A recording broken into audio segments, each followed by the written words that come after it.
a spooky, true ghost story. Abigail is the chilling tale of an 8-year-old girl whose spirit is said to haunt the Spooner House in Plymouth, Massachusetts.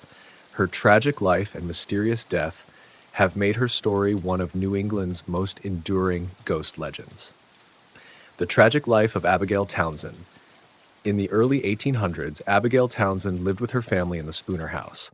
Her father, a fisherman, was often away at sea, leaving Abigail in the care of her abusive mother. The relationship between mother and daughter was fraught with tension, and the absence of her father only worsened the situation.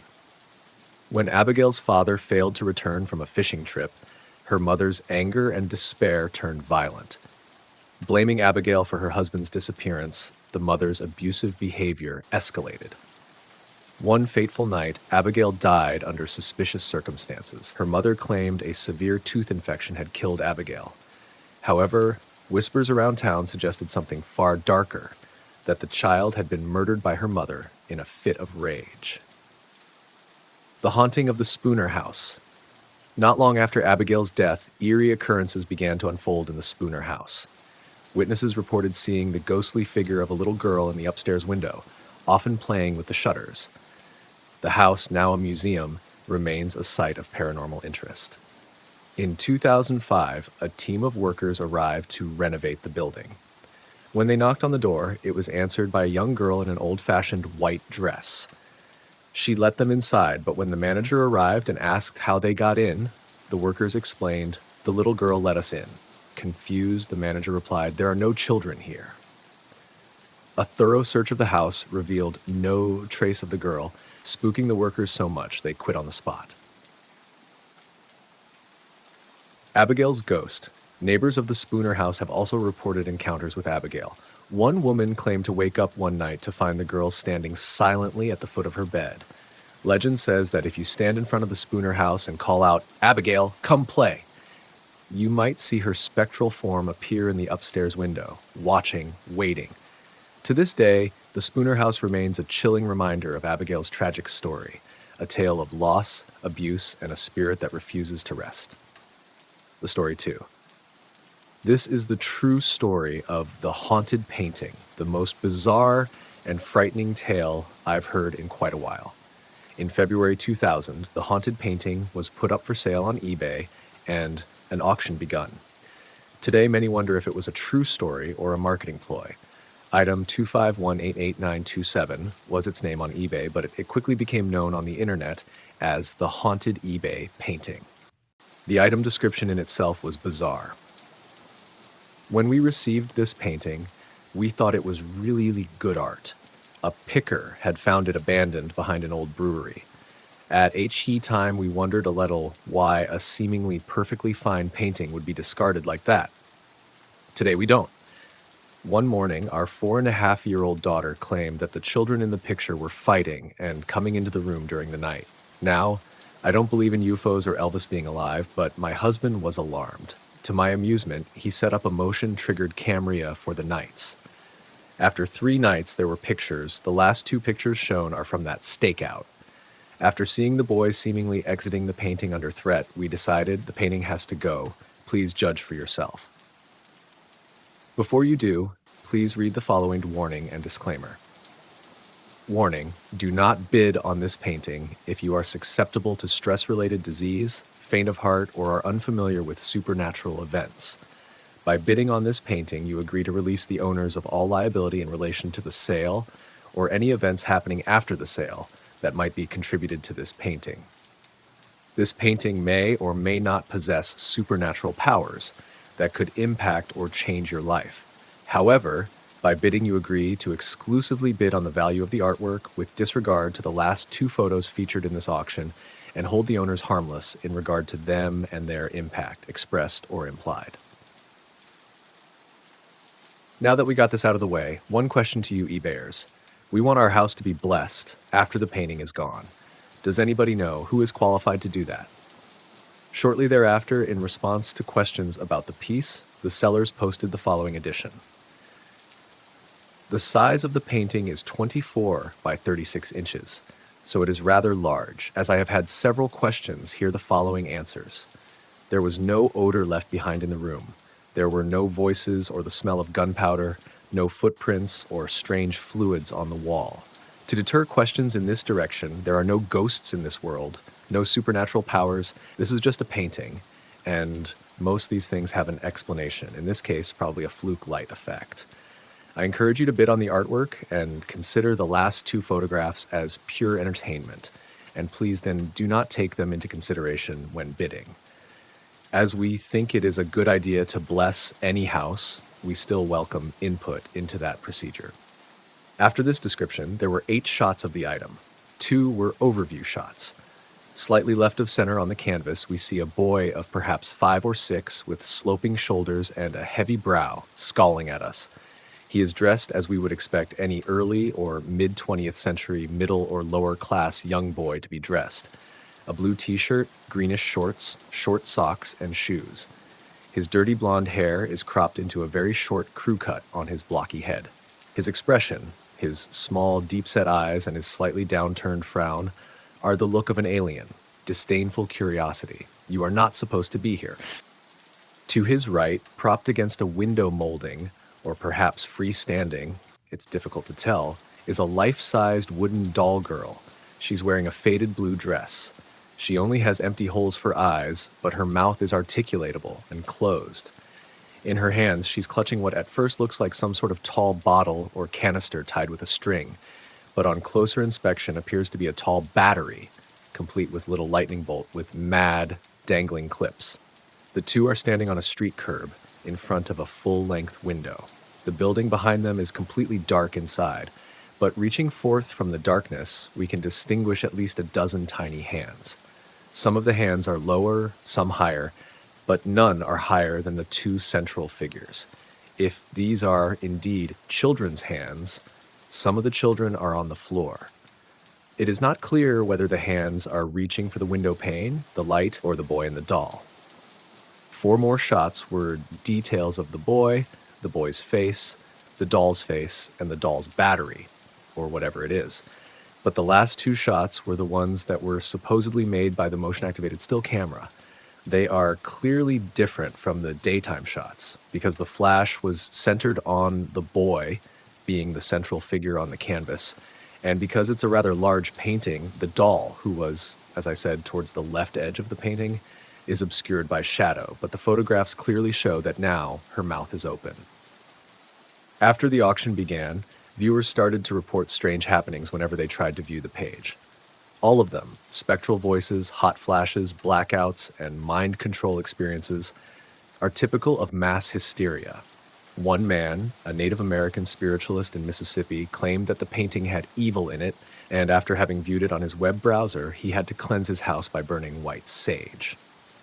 More than 13,000 people bid on the work. The buyer, who remains anonymous, his eBay login was Ionia7, but bought the work for $1,025 US, claims that although the story of the arguing spirits is compelling as a curiosity, he was more interested in the composition of the work and was buying to sell. He says that it seems to have been produced sometime between 1965 and 1975 and is entitled "The Hands Resist Him." It is signed, but the current owner has not released the artist's name. He has never experienced any unusual effects and calls the work a good example of surrealism from that period. I think it's pretty clear that everything which happened to people who viewed the painting through the web was the result of the power of suggestion. On the other hand, I remain skeptical but agnostic as to whether the painting itself is animate. If it were a hoax, the trickster employed the most cunningly inconsistent assertions, destroying the reader's ability to restore any suspended disbelief. Even if it isn't legit, there would have to be something seriously wrong with someone to have painted the thing in the first place.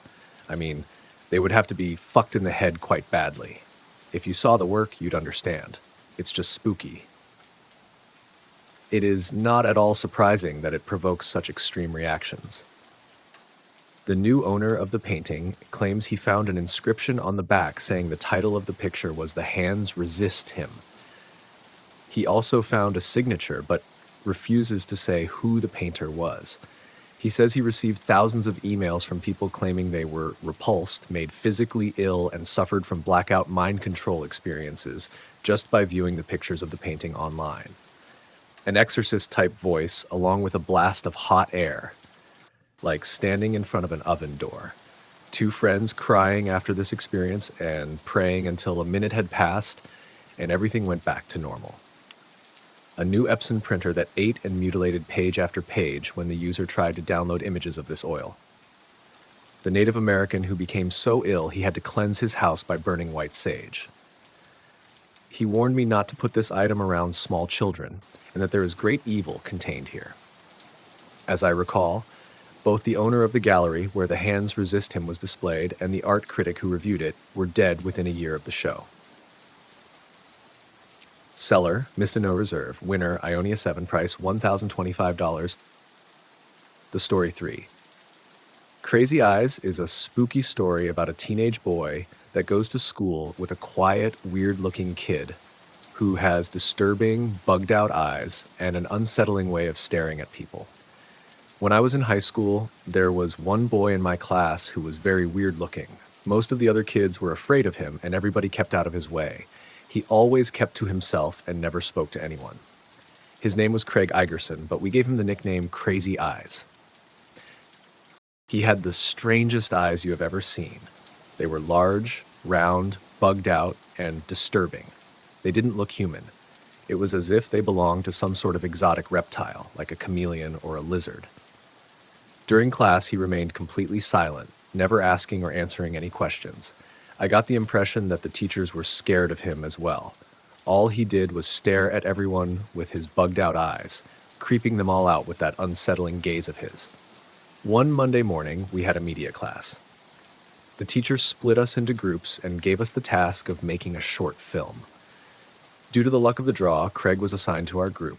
While we gathered around and discussed ideas, he kept his mouth tightly shut and just stared at all of us with his big, bulbous eyes. We eventually came up with an idea for a slasher movie. The plot involved a crazed killer who goes around a school stabbing people. Craig was so odd-looking that we unanimously decided that he should play the killer. His crazy eyes made him the obvious choice. As it turned out, the movie was a big success. We managed to create a 5-minute film that looked almost as professional as a Hollywood horror flick. Surprisingly, Craig did a great job in his role as the killer. We shot hours of footage of him stalking the school grounds, running from tree to tree. He was armed with a fake knife that had a retractable blade.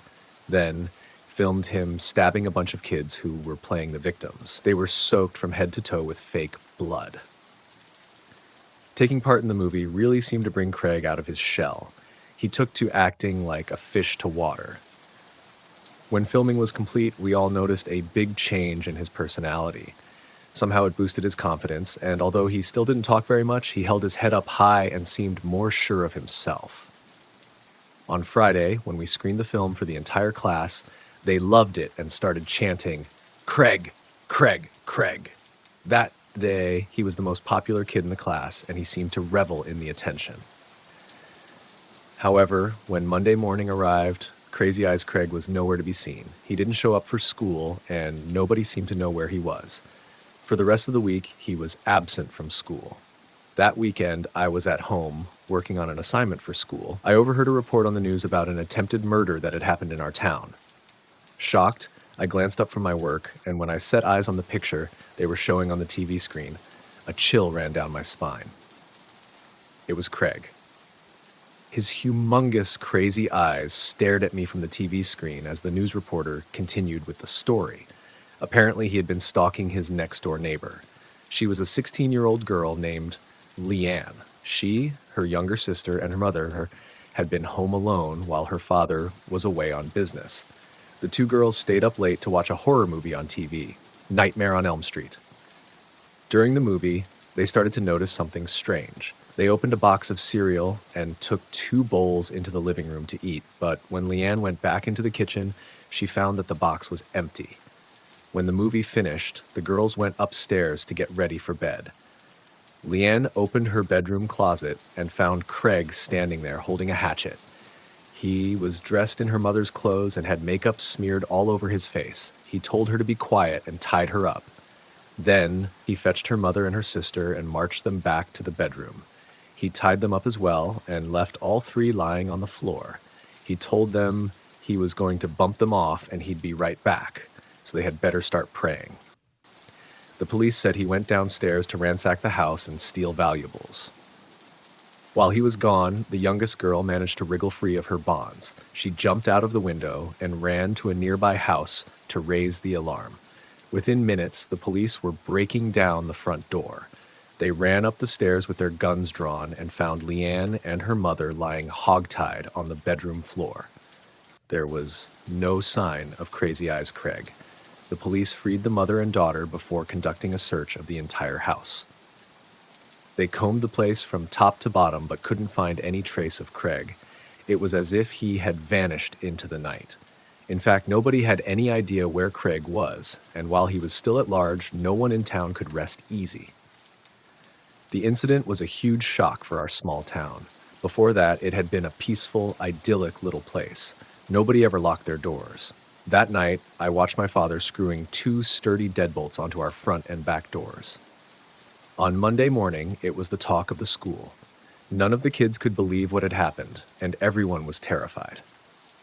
At the back of the school building, there was a huge forest, and rumors spread among the kids that Craig was hiding in the woods, lying in wait for more victims. Some kids were too scared to show up for class. Leanne and her family stayed with relatives for a few days to get away from the house. In all that time, law enforcement combed the woods and searched house to house, but nobody could find that crazy-eyed maniac. Eventually, Leanne and her family had to go home. As soon as they pulled into their driveway, they saw something that terrified them. Craig was standing at an upstairs window, gazing out at them with a smirk on his face. The girl's father started yelling. The neighbors came running over. The police were called, and within minutes, they were surrounding the house. A SWAT team was readying themselves beside a van, loading their weapons and studying the layout of the house. They searched the house from top to bottom, but they didn't find Craig anywhere. Instead, they were confronted by a disturbing scene. Pennies were glued to the ceiling. There was strange writing all over the walls. All of their clothes had been cut to ribbons. The entire contents of the kitchen fridge were neatly arranged on the living room floor, and the whole place reeked of urine and feces. The police conducted another thorough search of the house, but it turned up nothing.